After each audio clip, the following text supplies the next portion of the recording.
দুটি দেশি মাস্কেট ও 2 রাউন্ড গুলিসহ গ্রেপ্তার এক আগ্নেয়াস্ত্র বিক্রেতা। বুধবার গোপন সূত্রে খবর পেয়ে মুর্শিদাবাদের ডোমকল থানার যোগিন্দা রোড সংলগ্ন এলাকায় অভিযান চালায় ডোমকল থানার পুলিশ। সন্দেহভাজন এক ব্যক্তিকে আটক করে তল্লাশি চালাতেই তার কাছ থেকে উদ্ধার হয় আগ্নেয়াস্ত্র। ওই ব্যক্তিকে গ্রেপ্তার করে বৃহস্পতিবার বহরমপুর জেলা জজ আদালতে পাঠিয়েছে ডোমকল থানার পুলিশ। মানসিক স্বাস্থ্যের জন্য সবার আগে যে নামটি মনে ভেসে ওঠে সুস্থ মনের ঠিকানা মনোবীক্ষণ। যোগাযোগ নাম্বার 7477799516। দুটি দেশি মাস্কেট ও 2 রাউন্ড গুলি সহ গ্রেপ্তার এক আগ্নেয়াস্ত্র বিক্রেতা। বুধবার গোপন সূত্রে খবর পেয়ে মুর্শিদাবাদের ডোমকল থানার যোগিন্দা রোড সংলগ্ন এলাকায় অভিযান চালায় ডোমকল থানার পুলিশ।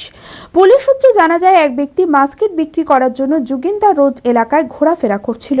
ওই সন্দেহভাজন ব্যক্তিকে ঘোরাফেরা করতে দেখে পুলিশ আটক করে তাকে। তল্লাশি চালাতেই তার কাছ থেকে উদ্ধার হয় দুটি দেশি মাস্কেট ও 2 রাউন্ড গুলি।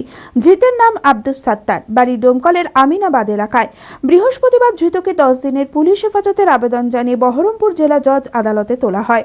কোথা থেকে এই আগ্নেয়াস্ত্র নিয়ে আসা হচ্ছিল, কোথায় সে এগুলি বিক্রি করত এবং এই ঘটনায় আর কে বা কারা জড়িত রয়েছে তা খতিয়ে দেখতে গোটা ঘটনার তদন্ত শুরু করেছে ডোমকল থানার পুলিশ।